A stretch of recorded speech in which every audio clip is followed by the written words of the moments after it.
बहुत पुराने समय की बात है।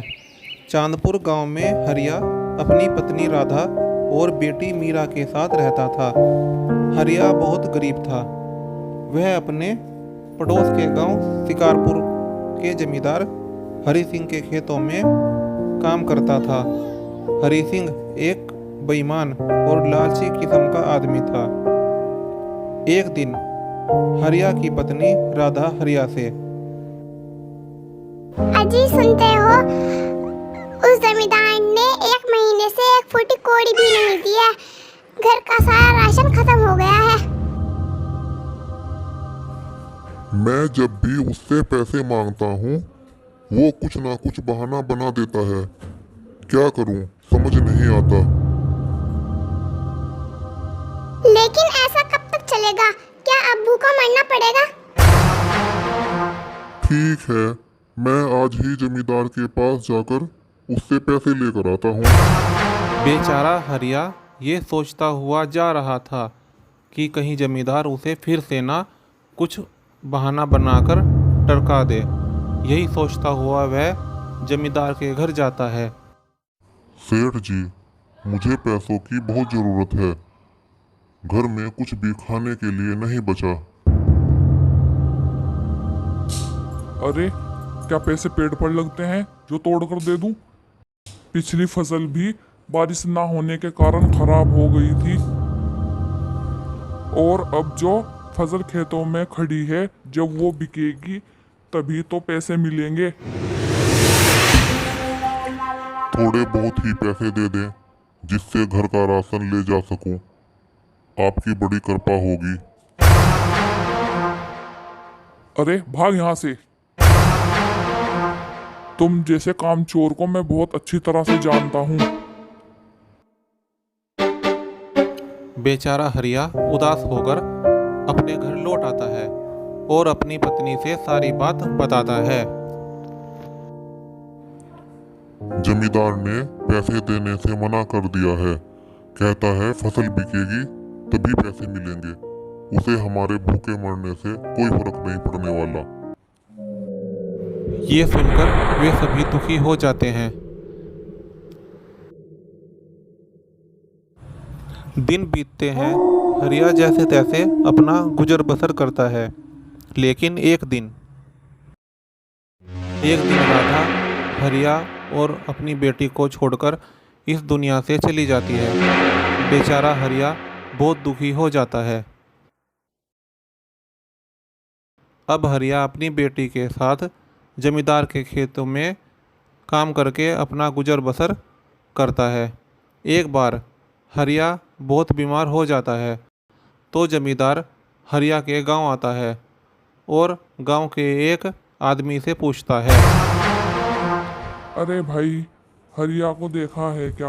वो कई दिनों से खेतों में काम करने नहीं आया। हरिया बहुत बीमार है, उसका बचना बड़ा मुश्किल है।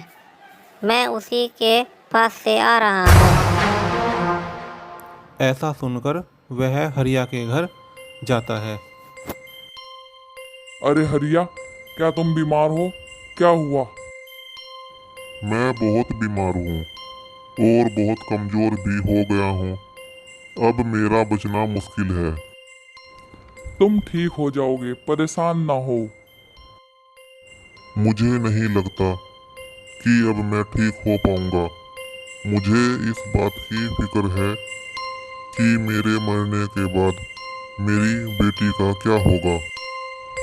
अब तुम ऐसी बातें करके दिल ना छोटा करो, तुम ठीक हो जाओगे। सेठ जी, आपसे मैं एक बात कहना चाहता हूँ। हाँ हाँ कहो, क्या बात कहनी है? मैं चाहता हूँ कि आप मेरी बेटी की परवरिश करें, क्योंकि मेरे बाद उसका कोई नहीं है। ठीक है हरिया, मैं तुम्हारी बेटी को अपनी बेटी की तरह ही पालन पोषण करूँगा। सेठ जी, मैं आपका ये एहसान कभी नहीं भूलूंगा। ऐसा कहकर हरिया इस दुनिया को छोड़कर चला जाता है। जमींदार मीरा को लेकर अपने घर आ जाता है। मीरा को देखकर जमींदार की पत्नी, ये लड़की कौन है? ये किसे लेकर आ गए? अरे ये हमारे नौकर हरिया की बेटी है। हरिया अब इस दुनिया में नहीं रहा, इसीलिए ये अब हमारे साथ रहेगी। मीरा बेटी, तुम अंदर जाकर आराम करो। अब हरिया नहीं रहा तो क्या एक नौकर की बेटी मेरे घर में रहेगी? नहीं नहीं, मैं ये सब नहीं होने दूंगी। अरे सुनो तो सही। अब क्या है? जल्दी बोलो जो बोलना है। हमें एक नौकरानी की जरूरत थी। अब मीरा आ गई है तो नौकरानी की क्या जरूरत। ये काम भी करेगी और इसे पैसे देने की भी कोई जरूरत नहीं। अरे हाँ, ये तो मैंने सोचा ही नहीं। फ्री की नौकरानी, क्या बात है। अब जमींदार की पत्नी उससे घर का सारा काम कराती थी। मीरा सारा दिन रसोई का काम करती और थककर वहीं सो जाती थी। लेकिन जमींदार की पत्नी उसे जरा जरा सी बात पर मारती थी। परेशान होकर एक दिन मीरा जमींदार का घर छोड़कर चली जाती है। चलते चलते वो जंगल में चली जाती है। अचानक उसे अपने सामने एक चमकदार रोशनी दिखाई देती है और एक भयंकर चुड़ैल प्रकट होती है। हा हा हा हा। अरे आज बड़े दिनों के बाद एक इंसानी बच्चा खाने को मिलेगा। हा हा हा हा हा। मेरा इस दुनिया में कोई नहीं है। मैं जीकर क्या करूंगी? अगर तुम मुझे खाना चाहती हो तो खा लो। तुम्हें मुझसे डर नहीं लगा? तुम्हें मुझसे डर नहीं लगा? तुम्हारा इतनी बड़ी दुनिया में कोई नहीं। तुम मुझे सारी बात बताओ। मीरा चुड़ैल को सब कुछ बता देती है। सब कुछ सुनकर चुड़ैल को बहुत गुस्सा आता है और वह वहाँ से गायब हो जाती है। जमींदार और उसकी पत्नी अपने घर में होती हैं तो उनके सामने एक तेज रोशनी होती है और एक चुड़ैल उनके सामने आ जाती है। अरे ये नासमीठी चुड़ैल यहाँ कैसे आ गई? तुमसे आज बदला लेने आई हूँ। अरे हमने आपका क्या बिगाड़ा है? हम तो आपको जानते भी नहीं। अरे नासमीठे जमींदार, इतनी जल्दी भूल गया? याद कर, तेरे घर गरीब नौकरानी बबीता काम करती थी और तेरी पत्नी उससे सारा घर का काम करवाते थे और उसे खाने को कुछ नहीं देते थे। वो भूख से तड़प तड़प कर मर गई। लेकिन ये सब बातें तुमको कैसे पता? क्योंकि मैं वही बबीता हूँ। मरने के बाद मैं चुड़ैल बन गई हूँ। इतना कहकर चुड़ैल ने जमींदार और उसकी पत्नी के बाल पकड़कर ऊपर उठा लिया। जो हुआ हम उसके लिए माफ़ी मांगते हैं। अरे बबीता चुड़ैल, हमें माफ कर दो।